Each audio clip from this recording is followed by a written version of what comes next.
It's the third time this month. Well, that's that. Father never relents. Oh, Professor! Hello!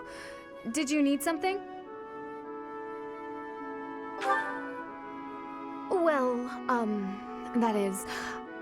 I was just tossing out something I have no need of. It's important to keep our spaces clean after all. You'd do well to remember that too, Professor. A clean space makes for a clean mind, or some such. Getting rid of things you have no need for is the first step to managing one's belongings in an economical way.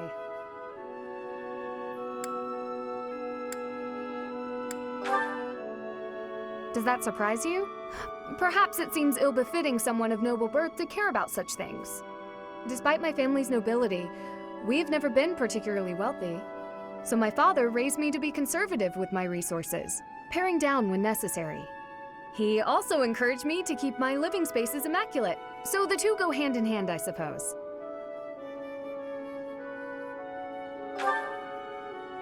Yes, he's a good person. Even when managing our territory used up most of our family's resources, he still went out of his way to ensure my comfort.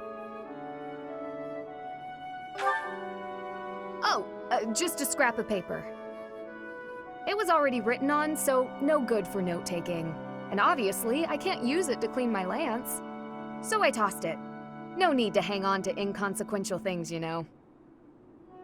Professor, did you come to check on me for any particular reason? I hope Sylvain and Felix aren't getting into trouble as they tend to do. Oh, well, if there's nothing important, I'll be on my way then. I still have some cleaning to take care of, after all. Talk to you later, Professor.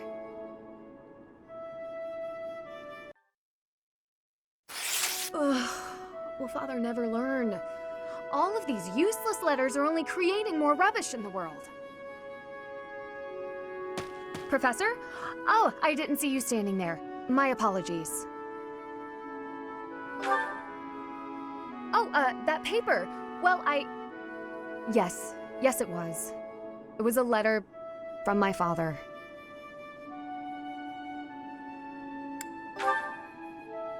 I understand where you're coming from here, but I have no need of such things.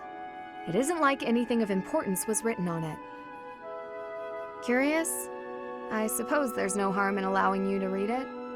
Go on, then. My dearest daughter, Ingrid. Are you well? I trust that you are behaving yourself and refraining from causing trouble for others. Things on the home front are in order. The marriage proposal for you and the Viscount's son should be prepared soon. Although, I am quite certain there are many superior candidates at Garreg-Mach Monastery. As you know, the very survival of our family is dependent upon whom you marry. You are the only one left in the family who can make things right. We are all counting on you. Do not lose sight of what truly matters. Yes. Perhaps you found it somewhat entertaining. I've told you that we've never been very well off financially. My noble family, House Galatea, branched off from House Daphne in the Alliance. Shortly after, we were lucky enough to receive the support of the royal family, allowing us to attain nobility, to some extent. But the territory we watch over is poor, its harvest meager, and our noble blood too has grown thin. Neither my father nor my brothers bear a crest. I, however, do bear a crest. Because of this, my father sees me as our family's one hope for the future. A crest is highly prized among nobles. Were I to marry into a greater noble family, that financial support could soothe our woes. Thank you, Professor. Your sentiment alone is a great comfort to me. Despite my own feelings, I understand his approach to all this. It isn't that he doesn't care for me. I understand it very, very well, which is why I apologize, Professor. I must be going.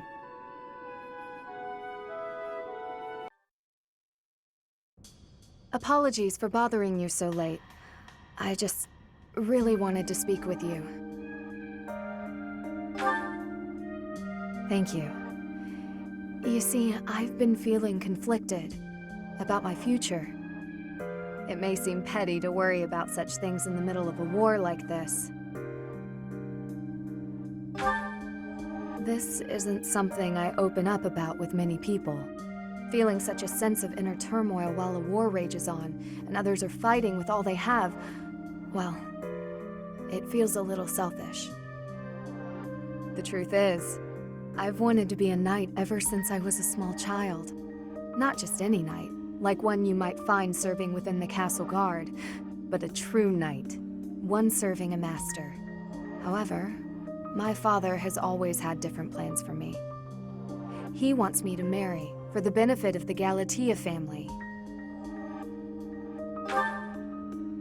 Defying my father feels wrong. I've seen how he's struggled over the years. His burden has always been far greater than any I've had to bear myself. While he fed me extravagant meals, he subsisted on meager portions and watered-down soups. He never once complained, even though he must have been starving. Knowing his sacrifices, I've never been able to tell him of my dream of becoming a knight. Now that this war has begun, my father has allowed me to fight for my homeland. But even if I do become a knight, I feel an unease deep within me. I fear I will never escape this guilt I carry, that I have shunned my duty as a noble.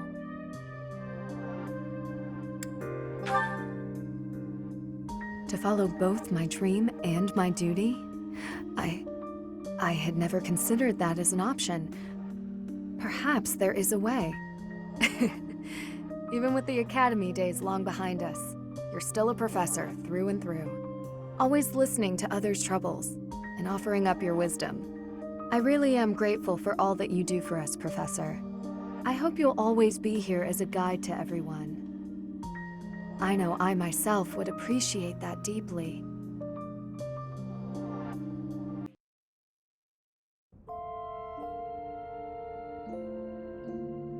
Is something the matter?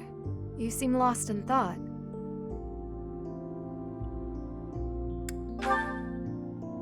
Oh?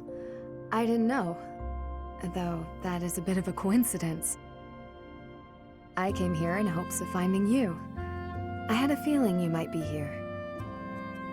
Actually, I wanted to speak with you about something. I promised myself I would wait until the war was over. Well? Professor, I have feelings for you. Of course, I respect you as a person, and I'll understand if you can't love me back, but still, I had to tell you. Though my focus has ever been on my duty and training, I cannot deny the feelings that have arisen. My dream is to attain knighthood. But now, I have a new dream to hold tight to. That is to be with you. Always.